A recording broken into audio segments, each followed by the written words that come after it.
আমরা দক্ষিণ পন্থাও না, উত্তর পন্থাও না, আমরা বাংলাদেশের পন্থা, আমরা মধ্যপন্থা, মধ্যপন্থীতে বিশ্বাস করি। সেই জন্য বাংলাদেশের সকল রাজনৈতিক দল, রাজনৈতিক শক্তি এবং সকল জনগণের প্রতিনিধিত্বকে নিয়ে যারা রাজনীতি করে তাদের সাথে কথা বলছি। কারণ আমরা একটা গণমানুষের সংগঠন হিসেবে বাংলাদেশ জাতীয়তাবাদী রাজনৈতিক দল আমরা একটা গণমানুষের দল হিসাবে বাংলাদেশ জাতীয়তাবাদী দল বিএনপিকে মনে করি এবং সেই হিসাবে আমরা সকল মানুষের সাথে, সকল রাজনৈতিক দলের সাথে আমরা আলাপ আলোচনা করতে চাই এবং এই দেশের রাজনীতিতে একটা সৌহার্দ্যপূর্ণ পারস্পরিক সৌহার্দ্যপূর্ণ অবস্থান আমরা সৃষ্টি করতে চাই, যাতে সকল রাজনৈতিক দলগুলোর মধ্যে আদর্শিক ফিলোসফিক মতপার্থক্য থাকলেও সবাই যাতে জাতীয় স্বার্থে এক জায়গায় বসতে পারি সেরকম একটা এনভায়রনমেন্ট, একটা আবহাওয়া আমরা সৃষ্টি করতে চাই, পরিবেশ সৃষ্টি করতে চাই, যার লক্ষ্যে আমরা সকল পন্থার সাথে আলোচনা করছি।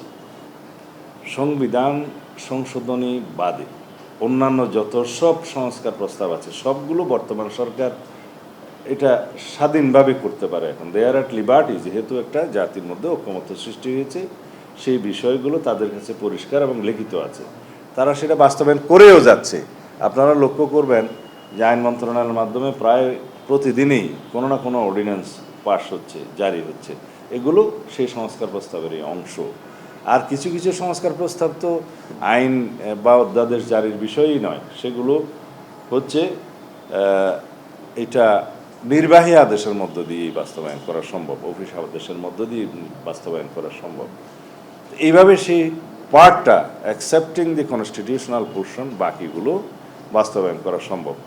এখন যে প্রশ্নটা মেইনলি আপনারা করছেন যে সাংবিধানিক সংস্কারগুলোর বাস্তবায়নের জন্য পরবর্তী জাতীয় সংসদে এটা বাস্তবায়ন হবে, সেটা সবাই হয়তো মানছেন না। আপনারা লক্ষ্য করবেন মাননীয় প্রধান উপদেষ্টা তার ভাষণে এবং ঘোষণাপত্রেও উল্লেখ করেছেন যে যে সমস্ত সংস্কার প্রস্তাবগুলো ঐক্যমতের ভিত্তিতে গৃহীত হয়েছে তা পরবর্তী নির্বাচিত জাতীয় সংসদ বাস্তবায়ন করবে। আমরা সেটা অবশ্যই এটাকে অভিনন্দন জানাই, যে কারণ এটাই একমাত্র বৈধ আইনি এবং সাংবিধানিক প্রক্রিয়া সংবিধান সংশোধনের।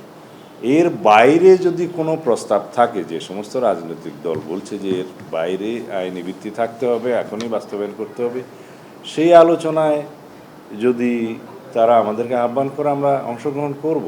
এর বাইরে যদি কোনো প্রক্রিয়া থাকে সংবিধান সংশোধনী গ্রহণের জন্য, সেই বিষয়ে আলোচনা হতে পারে। আমরা সবসময় আলোচনায় আগ্রহী।